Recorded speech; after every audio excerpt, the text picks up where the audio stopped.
Karaniwan kapag ang isang tao ay gumawa ng kahit anong violent acts sa ibang tao, ay maaaring maging criminally liable. Gayunman, ang ating batas ay nagbigay ng exemption. At isa sa mga ito ay exceptional circumstances.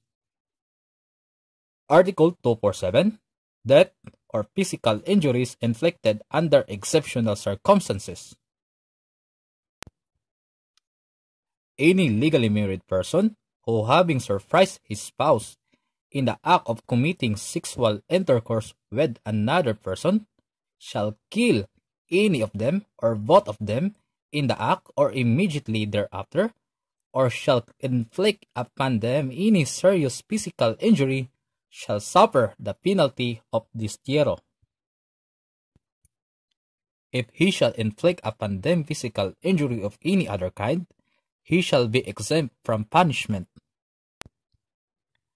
This rule shall be applicable under the same circumstances to parents with respect to their daughters under 18 years of age under seducer, while the daughters are living with their parents. Any person who shall promote or facilitate the prostitution of his wife or daughter, or shall otherwise have consented to the infidelity of other spouse, shall not be entitled to the benefits of this article. Sa naunang paragraph, dapat legally married person, hindi applicable sa live-in partners o common law couples ang Article 247. Tanong, ano ang nangyari? Sagot, nakita ni legally married person ang kanyang asawa habang nagtatalik sa ibang tao. Nasurprisa ang kanyang asawa habang nagtatalik. Tanong, ano ang ginawa ng salarin? Sagot, pinatay ni legally married person ang kanyang asawa at kabit nito o nag-inflict ng kahit anong serious physical injury. Sa first paragraph, dapat nating tandaan, ang offender o salarin ay ang legally married person, surprise his or her spouse habang nagtatalik. Surprise means biglaan at hindi inaasahan. Tanong, kinakailangan po bang on the spot pinatay ni legally married person ang kanyang asawa at kabit nito o sino man sa kanilang dalawa? Sagot, ayon sa Korte Suprema, ang pagpaslang ay maaaring sa panahong nahuli ni legally married person ang kanyang asawa habang nagtatalik sa ibang tao o during the discovery, at pagkatapos nahuli o nagkaroon ng paghahabol o pursuit. Dapat walang lapses of time sa panahon ng pagkadiskubre at sa panahon ng pagpatay. Pero kapag walang unnecessary interruption o pumigil sa panahon ng pagkadiskubre tungo sa paghahabol at sa panahon ng pagpaslang, ang Article 247 ay maa-apply pa rin. Dahil ayon sa Korte Suprema, ang pagkadiskubre, paghabol at pagpatay ay dapat isang tuloy-tuloy na pamamaraan o one continuing process. Ang isang halimbawa nito ay People versus Abarca. Ang Article 247 ay applicable pa rin kahit ang salarin ay hindi nakakita sa kanyang asawa habang nagtatalik sa ibang tao, sapat na ang isang makatwirang circumstances na nagpapatunay o nagpapakita na ang pagtatalik ay nangyari o kakatapos pa lamang nangyari. Sa pangalawang paragraph, kapag nag-inflict lamang ng physical injury at hindi ito serious physical injury, ang nasabing salarin ay maaaring ma-exempt sa criminal liability. Ang ibig sabihin nito ay walang criminal na pananagutan ang salarin o ang legally married person. Kapag sinuntok o pinalo at nagresulta lamang ito ng less serious physical injury o slight physical injury, wala pong criminal liability ang nasabing salarin. Sa pangatlong paragraph, ang batas na ito ay applicable sa sinong mang magulang na nahuli ang kanyang minor de edad na anak habang nagtatalik sa isang tao at napatay ng magulang o nag-inflict ng kahit anong serious physical injury.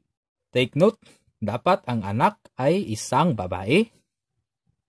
Dapat ang kanyang anak na babae ay nakipagtalik sa isang lalaki. Dapat ang anak na babae ay minor de edad. nakatira sa bubong ng kanyang magulang.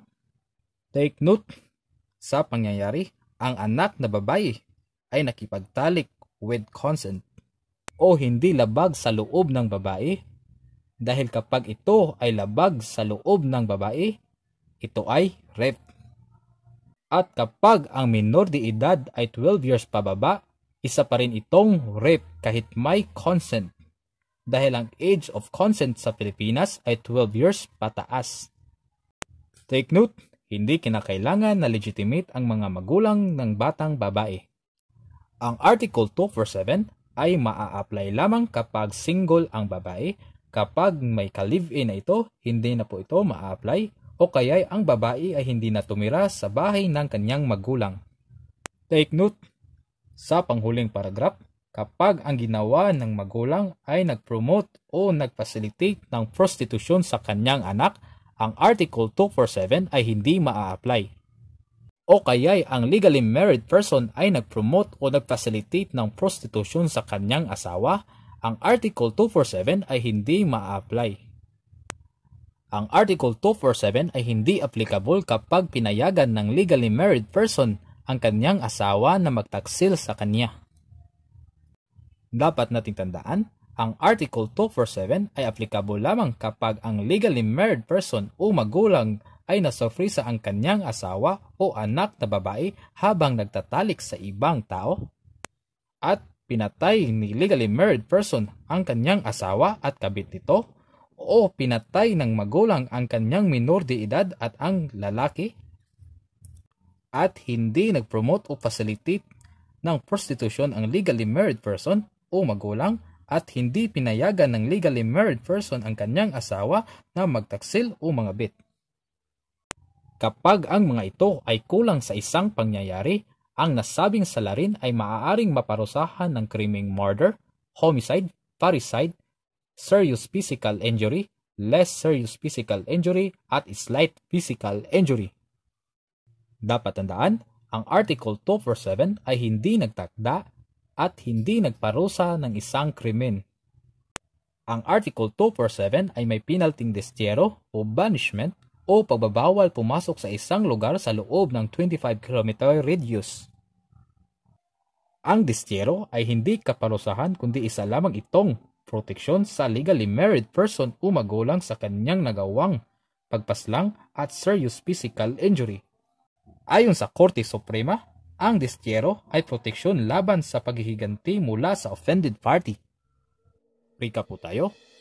Kapag napatay ni legally married person ang kanyang asawa at ang kanyang kabit sa aktong pagtatalik, isa itong death under exceptional circumstances.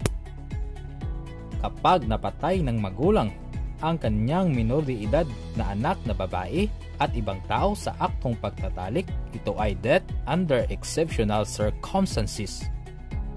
Kapag nag-inflict lamang ng kahit anong serious physical injury, ito ay physical injury inflicted under exceptional circumstances. Ang penalty ng death or physical injury inflicted under exceptional circumstances ay destyero.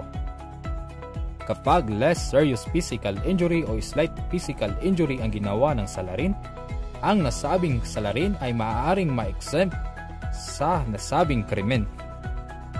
Kapag ang magulang ay nag-promote o nag-facilitate ng prostitution sa kanyang anak, ang Article 247 ay hindi maa-apply.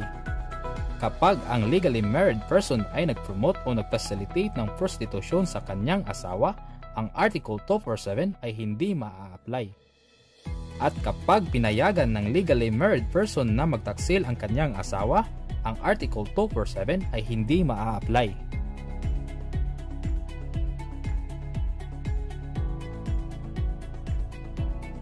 Yan lang po. At huwag pong kalimutang mag-like, subscribe, and click the notification bell para ma-update sa susunod na video.